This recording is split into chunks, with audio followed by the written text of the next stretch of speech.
పెహల్గాం తీవ్రవాదుల కాల్పుల్లో చనిపోయిన 26 మందిలో మేడిశెట్టి మధుసూదన్ గారు జనసేన క్రియాశీలక సభ్యులు. ఆయన కూడా దీంట్లో బలయ్యారు.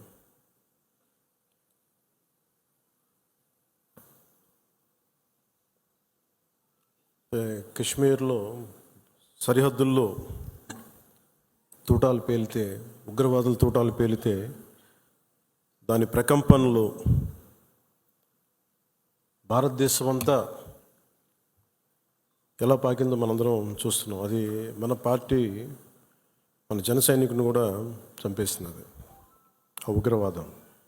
ముఖ్యంగా కశ్మీర్ అండ్ మెయిన్ మనం ఆయన కుటుంబాన్ని పరామర్శకెళ్ళినప్పుడు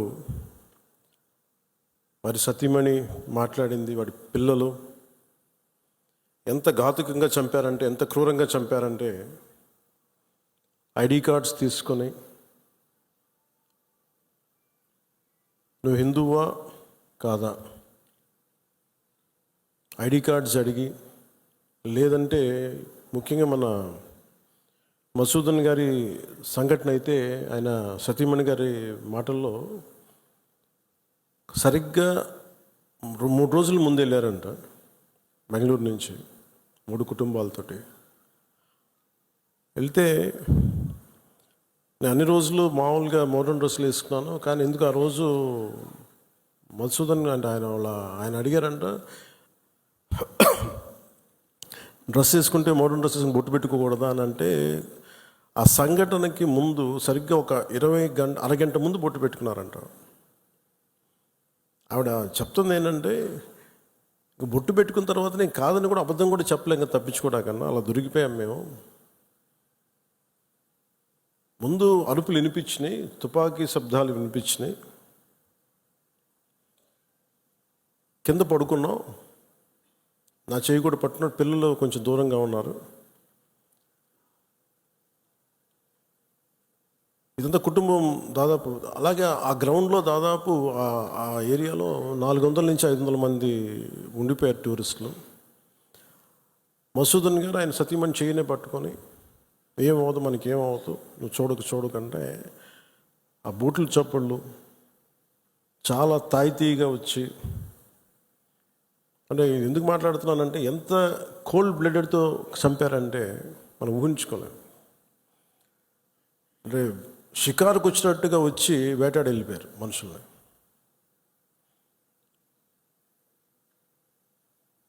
మనకి ఏమవ్వదు అని అలా అంటుంటే బూట్ల శబ్దాలు ఆగినాయి.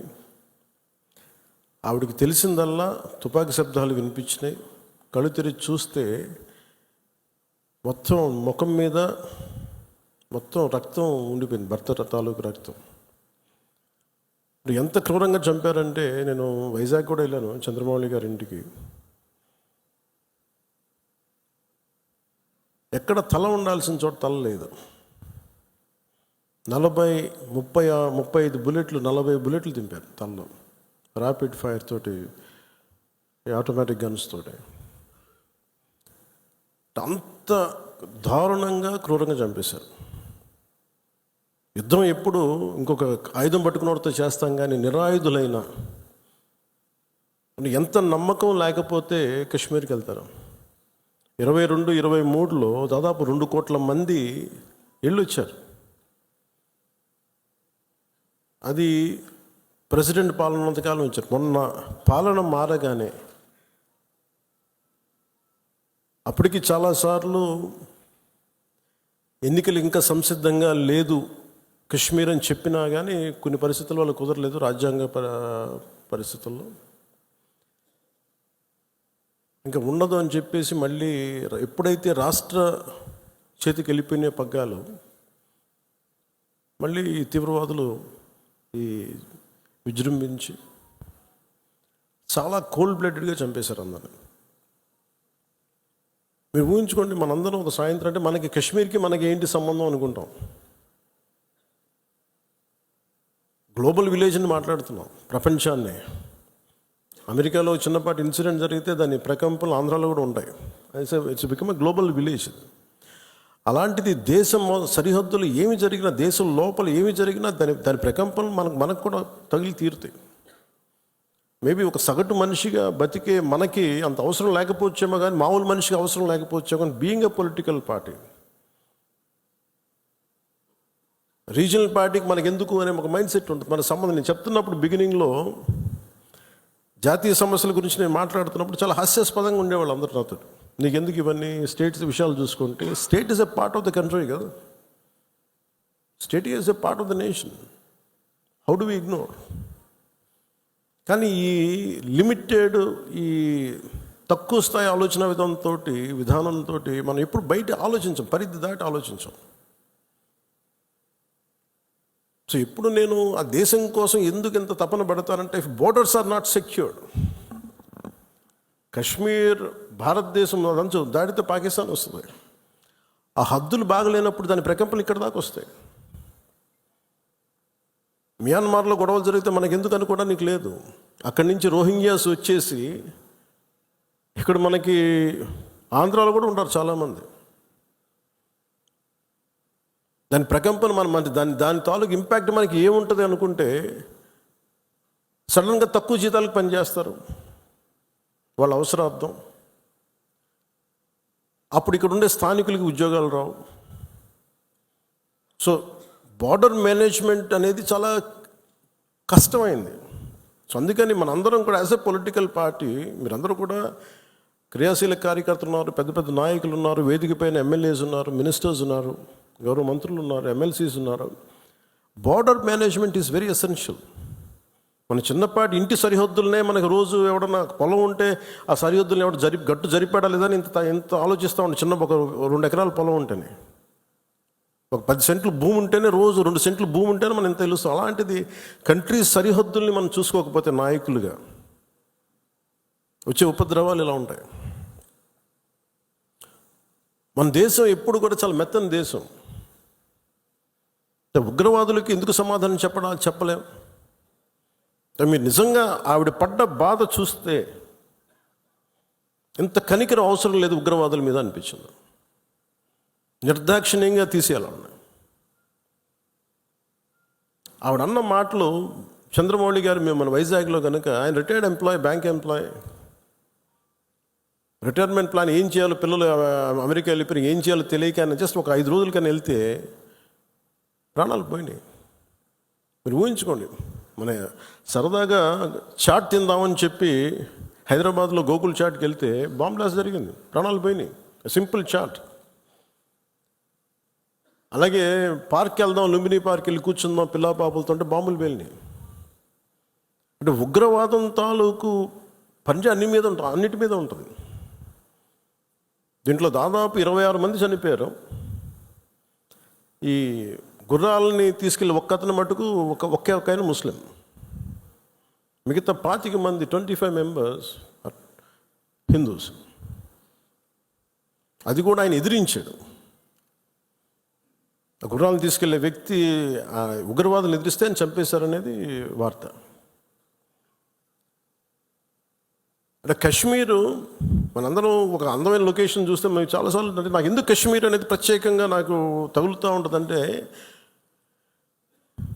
యాజ్ ఎ లీడర్ మీరందరూ కూడా, as a political party stake హోల్డర్స్గా మీరందరూ you have to read history.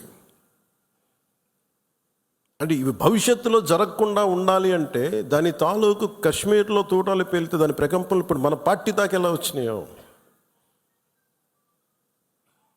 ఇది దేశం అంతా ఇట్లాగే ఉంది పరిస్థితి. అంటే ఒక వాస్తవాన్ని వాస్తవంగా చెప్పడంలో తప్పే ఉంది అన్నాను. మన జర్నలిస్టులు కూడా మాట్లాడుతూ ఉంటే ఒక వర్గం మీద ఇంకో వర్గం అంటే మీరు ఎందుకు ఇంత లోపాయికారిగా మాట్లాడతారన్న. కర్ర సన్నాయి నొక్కులను ఎందుకు నొక్కుతారు మీరు? When you are targeted based on your religion, let us say it, చెప్దాం దాన్ని. అంత మాత్రాన ద్వేషమని కాదు, ఉగ్రవాదుల మీద కోపం అది. మన నాయకులు ఇంతమంది ముస్లిం నాయకులు ఉన్నారు ఇక్కడ మనకి. ఈ రోజున మనం వివక్ష చూపించామా భారతదేశంలో? అన్ని వర్గాల మీద గొడవలు ఉంటాయి, చిన్న చితక గొడవలు లేకుండా ఎందుకు ఒక ఇంట్లోనే గొడవలు ఉంటాయి. కానీ మన దేశం ఏర్పడిన విధానం మటుకు మరి అందరూ అవగాహన చేసుకోవాలి. ఎందుకంటే ఎందుకు నేను 3 రోజులు సంతాప దినాలుగా ప్రకటించిన ఆ బాధ నాకు తెలుసు ఎలా ఉంటుందో. అప్పటికి మధుసూదన్ గారు చనిపోయిన సంగతి కూడా నాకు తెలియదు. ఎందుకంటే నేను 86 నుంచి 89 దాకా మన్నయ్య గారి సునీ గారి సినిమాల్లో చాలాసార్లు మేము అక్కడికి వెళ్ళేవాళ్ళం. 3 to 4, 86 to 89. ఇంకా కశ్మీర్ ఉగ్రవాదం ఇంకా పైకి రానాలి, ఇంకా వచ్చి తొలి దశల్లో 89లో స్టార్ట్ అయింది. ఇంకా 90sకి దాదాపు ఎన్ని వేల మందిని చంపేశారు. కొన్ని లక్షల మంది కశ్మీరీ పండిట్స్ని వలసపోయేలా చేశారు. అంటే ఆ రోజు కనుక కశ్మీరీ పండిట్ల వలసను కనుక ఆపుండగలిగితే, అంటే ఎప్పుడు ఒక అలక్ష్యం, ఇది నా సమస్య కాదు వదిలేస్తే కశ్మీరీ పండిట్లు అక్కడే ఉంటారు, అక్కడే పుట్టారు, అక్కడే పెరిగారు. వేరే రాష్ట్రాల నుంచి కూడా రాలేదు, అందరూ అక్కడే పుట్టారు, అక్కడే పెరిగారు. లక్షలాది మంది కశ్మీరీ పండిట్స్ వలసలు వెళ్ళిపోయారు. నాకు పర్సనల్ ఎక్స్పీరియన్స్ ఏంటంటే 86, 89లో మేము షూటింగ్ల కోసం కొంత ప్రొడక్షన్లో నేను పనిచేశాను. కొంచెం ఏదైనా కావాలంటే అవసరాలుగా మార్కెట్కి వెళ్ళేవాడు. శ్రీనగర్ మార్కెట్కి వెళ్తే ఫస్ట్ ఇయర్ బాగానే ఉంది, కానీ 86లో 87, 88కి చాలా ఇబ్బంది అయిపోయింది. ఇంకా 89 దగ్గరికి వచ్చేటప్పటికి షూటింగ్ జరుగుతుంటేనే గొడవలు అయిపోయాయి. 1-2 రోజులు త్వరగా ముగించుకొని వచ్చేస్తుంటే అప్పుడున్న కశ్మీరీ పండిట్ ఒక అతను చెప్పాడు, ఇంక మీరు రాలేరు ఇక్కడికి అన్నాడు. ఎందుకంటే మా మొహల్లాల్లో, మా ఏరియాల్లో చాలా ఇబ్బందులు అయిపోతున్నాయి, మాకు ఇబ్బంది వచ్చేసరికి మీరు రాలేరు కళ్యాణ్ మీరు అని చెప్పాడు. అంటే ఆ రోజు నుంచి ఈ రోజు దాకా కశ్మీర్ ఎప్పుడు ఒక మండుతున్న సమస్య. మీరు as a party you make very stable. This is Janasena decision, all of our decision. అది Kashmir is an integral part of India that can not be denied. అది మీరు చాలా బలంగా మీరు మాట్లాడాలి. Kashmir is an integral part of India, it will be an integral part of India for ever. ఎందుకంటే ఎందుకు మాట్లాడుతున్నానంటే కశ్మీర్ పేరు కశ్యప మహర్షి మీద వచ్చింది. అమర్నాథ్ టెంపుల్ కానీ, ఇక్కడి నుంచి కేరళ నుంచి కశ్మీర్కి శంకరాచార్య మఠం కానీ, తర్వాత మతాలు మారుండొచ్చేమో ప్రజలు, కానీ అందుకని మీరు దీన్ని చాలా బలంగా నమ్మాలి. ఒక చిన్న గొడవ జరిగినప్పుడు అది మనకెందుకని అనుకోకండి. అందుకని దిస్ ఈజ్ జనసేన స్టాండ్. ఇది నేను బలంగా నమ్ముతాం, బలంగా ఆచరిస్తాం. భవిష్యత్తులో ఇలాంటి సంఘటనలు జరగకుండా ఉండాలి. మనం ఇవ్వగలిగేది ఏంటంటే ఒక నాయకుడికి దేశాన్ని, ఒక చిన్నపాటి ఇంటిని నడపాలంటేనే కష్టం. ఇన్ని రాష్ట్రాలు, ఇన్ని విభిన్నమైన సంస్కృతులు, ఇన్ని భాషలు, ఇన్ని పొలిటికల్ పార్టీస్, వీటన్నిటి మధ్య వైరుధ్యాల మధ్యలో ఒక ఏకాభిప్రాయంతో ఒక దేశాన్ని నడపాలి ఒక ప్రధానమంత్రికి అంటే ఎంత కష్టమైన పరిస్థితి అది. అలాంటి వ్యక్తులకి మనం ఇవ్వగలిగేది చిన్నపాటి ఊతం అంతే, చిన్నపాటి ఆసరా. ఎక్స్ట్రా గొడవలు క్రియేట్ చేయకుండా కొంచెం బాధ్యతగా మాట్లాడటం, అవసరమైన చోట భుజం కాయటం. As part of NDA this is our responsibility. ఎందుకు నేను దీన్ని ఫస్ట్ టైం, నేను ఇప్పుడు దాకా మాట్లాడిన విధానంలో కొంచెం సాఫ్ట్గా ఫస్ట్ టైం నేను ఎందుకు హిందూ, టార్గెటెడ్ హిందూ, మిగతా వాళ్ళు ఇబ్బంది పడతా ఉన్నారు మాట్లాడటానికి. ఉగ్రవాదులు టార్గెట్ చేసి హిందువులను చంపారు, ఇది సత్యం అంతే. వాళ్ళు అన్న మాట నాతో ఏంటంటే, మధుసూదన్ గారి భార్య, ఇఫ్ ఆమె ముస్లిం నన్ను స్పేర్ చేసేవాళ్ళు సార్. మేము చేసింది పాపం, బీయింగ్ హిందూ పుట్టడమా మేము చేసింది? కనీసం మా చేతుల్లో ఆయుధాలు కూడా లేవే, మేము సైనికులం కూడా కాదే, మేము బిడ్డలిద్దరు అక్కడే ఉన్నారు. నేను ఆలోచించలేదు ముందు. నేను అనుకున్నాను ఆయన ఒక్కైనా వెళ్ళారేమో, అలా చనిపోయారేమో అనుకున్నాను. కానీ కుటుంబం అంతా ఉంది, ఇంకో 2 ఫ్యామిలీస్ ఉన్నాయి. అందరి ముందు దారుణంగా చంపేస్తే, ఇంకా ఇది భారతదేశం కాబట్టి చాలా 7 దశాబ్దాల తర్వాత మాట్లాడుతున్నాం మనం. కశ్మీర్ని 3 సార్లు, మన పాకిస్తాన్ని 3 సార్లు ఓడించాం. సహనం ఎక్కువైపోయింది మన దేశానికి. ఎందుకంటే కంట్రీ మనుషులే సహనం ఎక్కువ మనకి. ఏదైనా అతి చేస్తే మంచిది కాదు, అతి సహనం కూడా మంచిది కాదు, మితిమీరిన మంచితనం కూడా మంచిది కాదు. ఇష్టారాజ్యంగా వచ్చి కాల్ చేసి వెళ్ళిపోతా ఉంటే మనం ఎందుకు కామ్గా ఉండాలి? మన జన సైనికుడు చనిపోయిన మన జన సైనికుడు మనలో ఎవరైనా కావచ్చు, అది నేను కావచ్చు, మీరు కావచ్చు, ఎవరైనా కావచ్చు. అది ఎంతమంది ఇక్కడికి వచ్చేసి ఉంటున్నారో మనకు తెలియదు, ఏ ముసుగులో ఉంటున్నారో తెలియదు మనకి.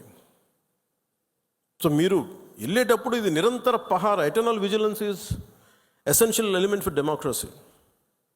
మన బాధ్యత పదవులు వచ్చేసినాయా లేదా, మనం గెలిచేసామా లేదా కంటే కూడా ఎంత బాధ్యతగా ఉండగలం, మనం ఎంత నిరంతరంగా మనం విజిలెన్స్తో ఉండగలం, పహారా కాయగలం సమాజం మీద.